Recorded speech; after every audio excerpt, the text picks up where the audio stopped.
Assalamualaikum warahmatullahi wabarakatuh. Kali ini kita akan membahas materi penjumlahan vektor. Jadi secara garis besarnya menjumlah vektor itu ada 3 metode atau 3 cara.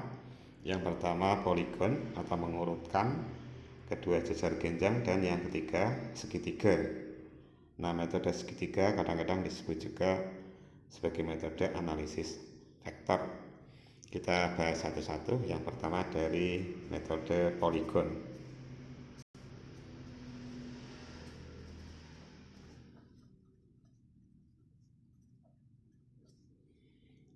Poligon itu mengurutkan, jadi kita hanya mengurutkan saja. Kalau misalnya ada dua vektor begini,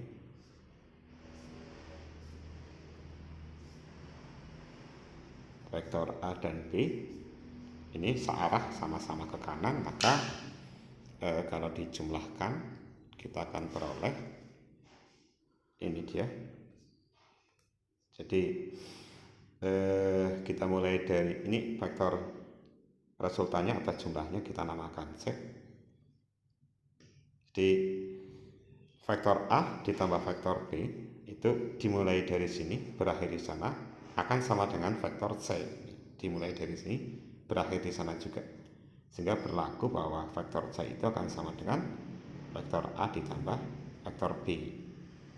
Jadi kalau intinya kalau dua vektor kok arahnya sama, baik sama-sama ke kanan maupun sama-sama ke kiri, maka menjumlahnya cukup ditambahkan. Jadi ini dimulai dari sini berakhir di sana, itu akan sama dengan jalur lain melalui vektor C dimulai dari sini sampai ke sana. Bagaimana kalau dua vektor berlawanan? Misalnya gini, A, ada vektor B-nya ke kiri sehingga kita kasih harga min gini. Kalau dijumlah atau ditambahkan di antara vektor A dan B, nih dimulai dari sini terus berakhir di sini.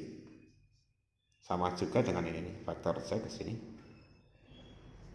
Maka berlaku bahwa vektor C-nya akan sama dengan A ditambah min B, ya, ditambah min B, atau A dikurangi B. Sehingga kalau ada dua vektor kok berlawanan arah, mau kita jumlahkan, ya kita kurangkan. Bisa kanan kurang kiri atau kiri kurangi kanan. Cuman secara umum kita biasa menganggap bahwa yang ke kanan kita hargai positif, ke kiri negatif, ke atas positif, ke bawah negatif. Ini mengurut-ngurutkan. Bagaimana kalau vektornya lebih dari 2? Misalnya kita punya vektor begini.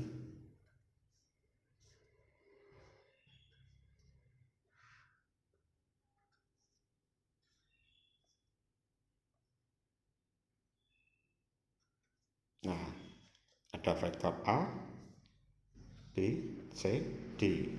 Ini arah tanda panah menunjukkan arahnya ini. Arahnya beda-beda, panjang vektor menunjukkan nilainya. Maka untuk kasus ini, misalnya kita mau mencari kesepadanan vektor A akan sama dengan siapa? Ini kita lihat. Tadi inti dari poligon adalah mengurutkan. Kita lihat vektor A dimulai dari sini berakhir di sana. Itu pasti akan sama dengan jalur lain, tapi mulainya dan akhirnya sama. Sehingga mulai dari sini berakhir di sana dengan jalur lain, berarti lewat D, lewat C, lewat B. D-nya kita nilai positif karena sudah sesuai arah. D, C-nya negatif karena harusnya kan tadi jalannya ke sana, C-nya malah vektornya kebalik. Jadi min C, B-nya positif. Ini A dimulai dari sini berakhir di sana akan sama dengan jalur lain, mulainya sama dari sini, berakhirnya dari sana, berakhir di sini, sehingga akan sama dengan ini, D-nya plus, C-nya min karena C-nya harusnya ke kanan, B-nya plus, D min C plus B. Misalnya kalau mau mencari kesepadanan vektor C dimulai dari sini berakhir di sana akan sama dengan jalur lain mulainya sini berakhir sana, berarti akan sama dengan C nya ini akan sama dengan ini B positif, C A nya negatif ya karena harusnya ke kiri dia ke kanan, min A kemudian D nya positif. Jelas ini ya. Jadi hanya mengurut-ngurutkan. Satu lagi untuk memantapkan misalnya vektor apa nih yang belum, vektor D akan sama dengan mulai sini berakhir di sana, jalur lain akan sama dengan A positif, B nya negatif, C nya positif. Begitu kira-kira untuk metode poligon. Metode yang kedua, tadi yang pertama poligon untuk penjumlahan vektor, metode yang kedua disebut metode jejer genjang. Kapan kita menggunakan metode ini? Ketika ada dua vektor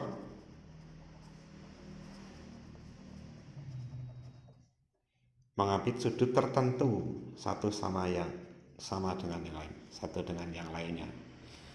Jadi kalau ada dua vektor kok bertitik tangkap sama sehingga ada sudut di antara keduanya, maka kita gunakan metode jejer genjang.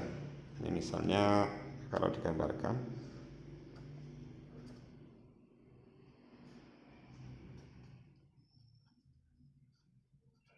ini vektor A, vektor B mengambil sudut theta di sudut AB, titik tangkapnya ini. Jadi dua vektor mengambil sudut tertentu dan bertitik tangkap di satu titik ya, bertitik tangkap di satu titik tangkapnya ini. Kita akan menjumlah vektor A ditambah vektor B dengan metode jejer genjang. Jadi caranya adalah bikinlah garis sejajar vektor A dari ujung vektor B ini. Dari ujung vektor A bikin garis sejajar vektor B. Nah, ini dia vektor C-nya atau vektor totalnya atau resultannya. Jadi vektor yang A ditambah B akan menghasilkan vektor C. Berapakah besarnya vektor C atau berapakah besarnya A ditambah B? Kita peroleh dengan formulasi bahwa C itu akan sama dengan akar dari A kuadrat tambah B kuadrat ditambah 2A kali B kali cos theta kali cos theta. Ini dia menghitung besarnya resultan dari metode jajaran genjang. Jadi C sama dengan akar dari A kuadrat tambah B kuadrat ditambah 2A kali B kali cos theta. Pembahasan cos sudah pernah dijelaskan di pertemuan sebelumnya melalui dalil sinus, kosinus, dan tangan. Ini contoh soal untuk metode jejer genjang. Misalnya ada perahu bergerak dengan kecepatan 0,8 meter per sekon dengan arah tegak lurus terhadap arus sungai yang kecepatannya 0,6 meter per sekon. Pertanyaannya, tentukan besar dan arah resultan dari kecepatan perahu. Kalau kita gambarkan misalnya yang sungainya ke arah kanan, arus VA, perahunya tegak lurus berarti menyeberang. V perahu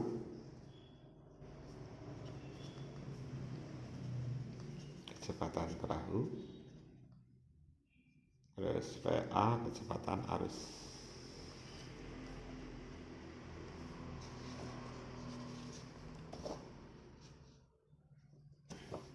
Oke, sudut apitnya 90 derajat. Jadi kalau kita gambar dengan metode jejer genjang tadi, bikin garis putus-putus ini juga dari sini garis putus-putus sejajar vektor lainnya, maka inilah dia kecepatan total V total. Jadi arusnya ke kanan, perahunya nyebrang tegak lurus, tapi pada akhirnya perahunya akan bergerak miring ke sini ya, jadi ke sana. Jadi nggak lurus menyeberang, nggak juga sesuai arus sungai, tapi menceng ke sana. Nah tadi sudut di antara VP dan VA perahu dengan arus adalah 90 derajat karena tegak lurus tadi. Bagaimana menghitung V total?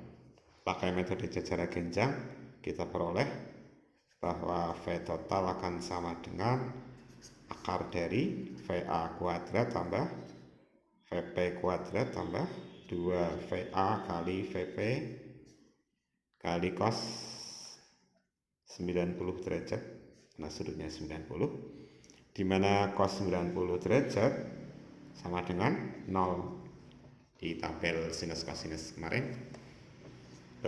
Cos 90 adalah 0, sehingga V total akan sama dengan suku ini akan sama dengan 0 ya. Ini karena dikalikan 0, suku ini menghasilkan sama dengan 0, tinggal menyisakan dua suku ini. Akar dari VA kuadrat ditambah VP kuadrat. Nah ini biasa kita namakan dengan dalil Pitagoras gitu kan. Pitagoras.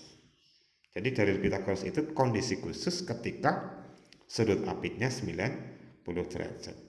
Kalau sudut apitnya tidak 90, ya pakai yang versi panjangnya ini. Gitu. Ya kita lanjutkan, berarti kalau dimasuk-masukkan V top akan sama dengan akar dari V arusnya tadi 0,6 dikuadratkan V perahunya 0,8, akar dari 0,36 ditambah 0,64, akar dari 1 ya, sama dengan 1.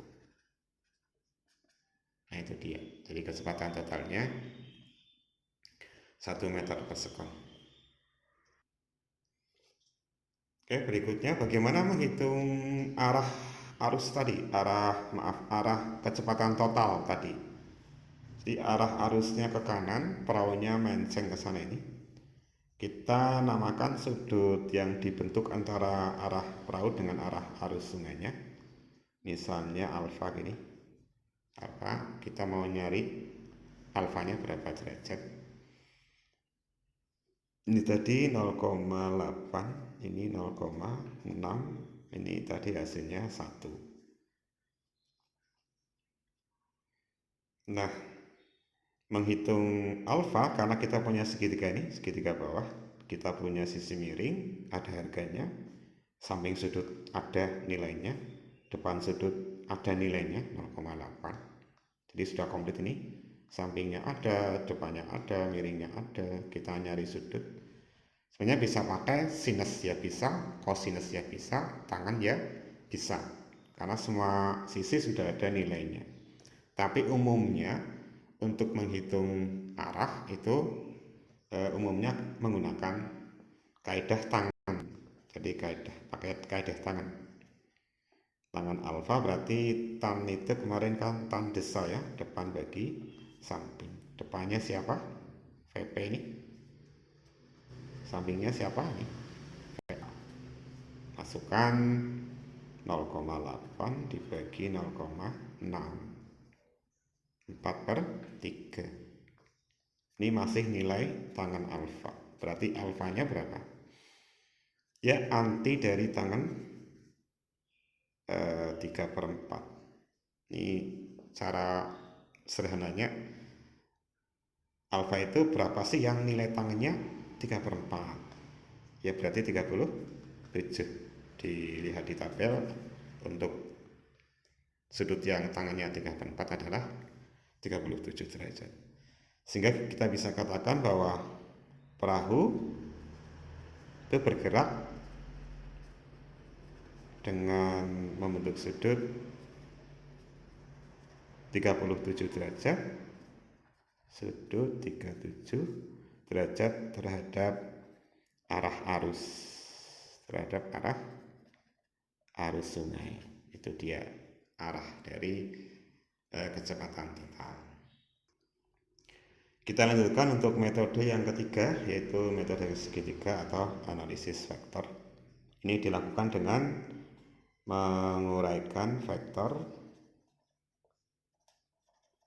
vektor atas komponen-komponennya pada sumbu X dan sumbu Y maka disebut metode analisis vektor. Sebagai contohnya begini, ini contohnya untuk analisis vektor atau segitiga. Ada sumbu Y, ada sumbu X, ada 3 vektor F1, F2, dan F3. F2 kebetulan sudah tepat bekerja pada arah sumbu Y negatif, F3 nya ke arah sumbu X negatif. Yang agak sedikit aneh adalah F1 karena dia tidak tepat pada sumbu X maupun sumbu Y.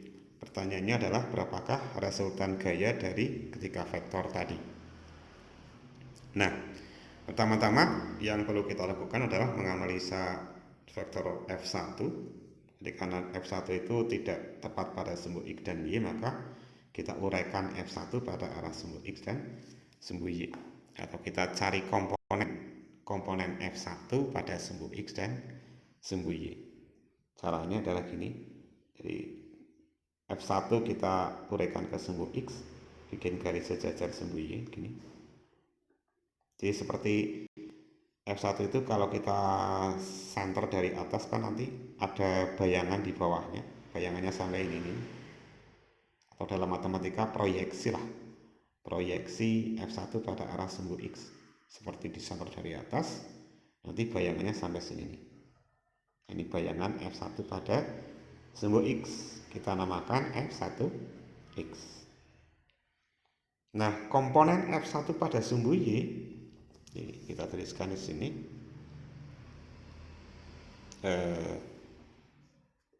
F1X adalah komponen F1 pada arah sumbu X. Sekarang kita cari komponen F1 pada sumbu Y ini. Sama seperti kita sorot dari kanan ini, bayangan F1 di sumbu Y ini ke sana. Bayangannya atau proyeksinya. Nah, ini kita namakan F1Y. F1Y itu adalah komponen F1 pada arah sumbu Y. Tentu kalau ini 53 derajat, ini juga 53. Nah, sudut dalam berseberangan. 53, sini 53. Nah, bagaimana kita mencari besarnya F1X dan F1Y? Cari F1X. Nanti sebelahnya F1Y. Cari F1X dulu. Ini F1X. Pakai segitiga bawah ini. Karena F1X di segitiga yang bawah ini ya. Ada F1X, ada sudut 53 derajat, ada sisi miring. F1X sendiri adalah sisi di samping sudut nih. Samping sudut. Nah, sudutnya 53 derajat. Jadi kita punya samping sama miring. Samping dan miring dikaitkan dengan kaidah sami, cos sami. Cos adalah samping bagi miring, Sehingga kita pakai kaidah cos, samping bagi miring, cos sami, cos 53 derajat. Sampingnya siapa tadi? F1X. Miringnya siapa? Miringnya ini. Miringnya adalah F1 bagi F1. Sehingga F1X akan sama dengan F1 nya kita pindah ke ruas sebelah. Jadinya F1 dikalikan cos 53. Jadi F1X sama dengan F1 cos 53. Sehingga akan sama dengan dimasukkan 20 kali cos 53 adalah 0,6, berarti sama dengan 12 Newton.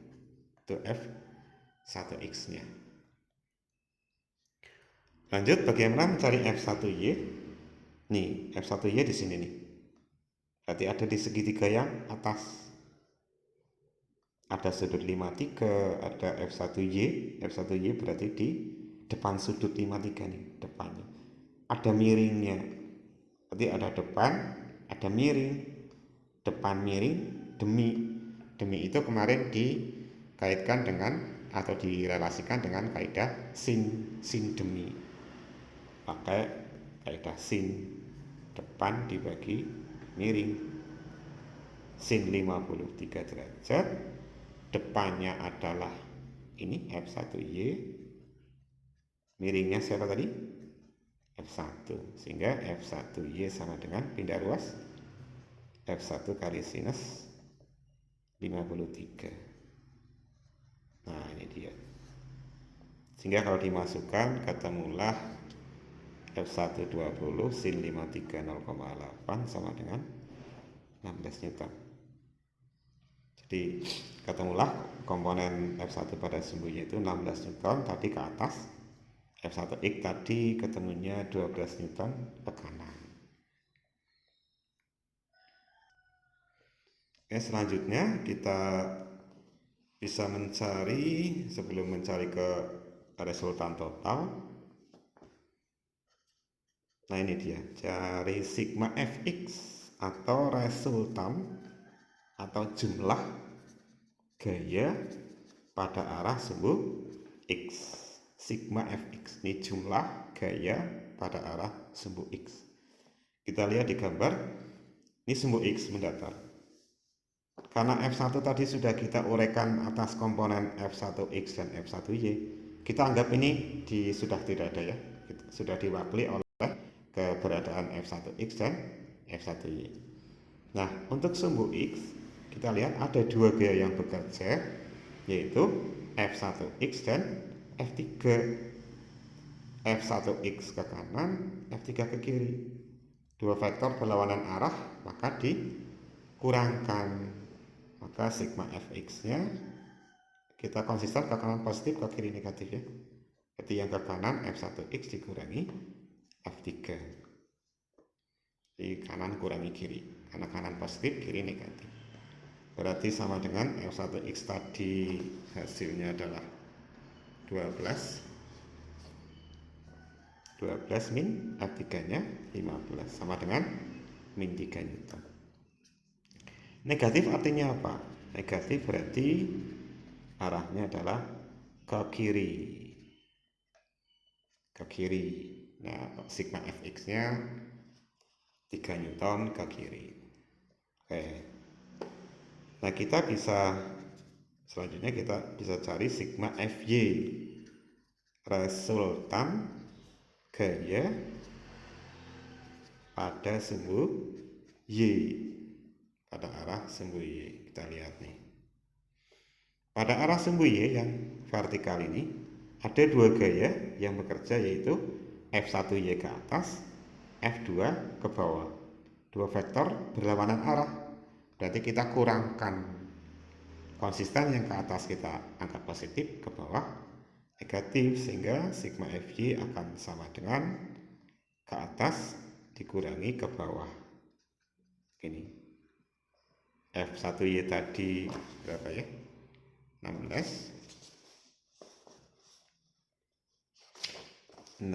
Newton, 16 min 20, berarti sama dengan min 4. Negatif artinya apa? Negatif untuk sumbu Y berarti artinya ke bawah. Ke bawah. Jadi sigma Fy-nya itu 4 Newton tetapi arahnya ke bawah. Nah, setelah dihitung sigma Fx dan sigma Fy, baru kita bisa menghitung F total atau resultan totalnya. Kalau kita gambarkan lagi tadi, sigma Fx-nya 3 tapi arahnya ke kiri, sigma Fy 4 ke bawah, ini dia sigma Fx, sigma Fy, baru kita cari F totalnya pakai metode jajar genjang. Tapi sudutnya sudah 90 derajat. Nah, ini dia F totalnya. Untuk sudut 90 derajat, maka persamaan jajar genjang akan menghasilkan dalil Pitagoras gitu ya. Sehingga F topnya akan sama dengan akar dari sigma fx kuadrat ditambah sigma fy kuadrat. Akan sama dengan tadi berapa? Sigma fx nya 3 kuadrat tambah sigma fy nya 4 tadi, 4 dikuadratkan, berarti sama dengan akar dari 9 ditambah 16, akar 25 sama dengan 5 Newton gitu. Jadi F totalnya atau gaya totalnya dari ketiga gaya tadi, dari ketiga gaya ini menghasilkan gaya totalnya 5 Newton. Begitu kira-kira cara penggunaan metode poligon, jajar genjang, dan segitiga atau analisis vektor. Semoga bermanfaat. Wassalamualaikum warahmatullahi wabarakatuh.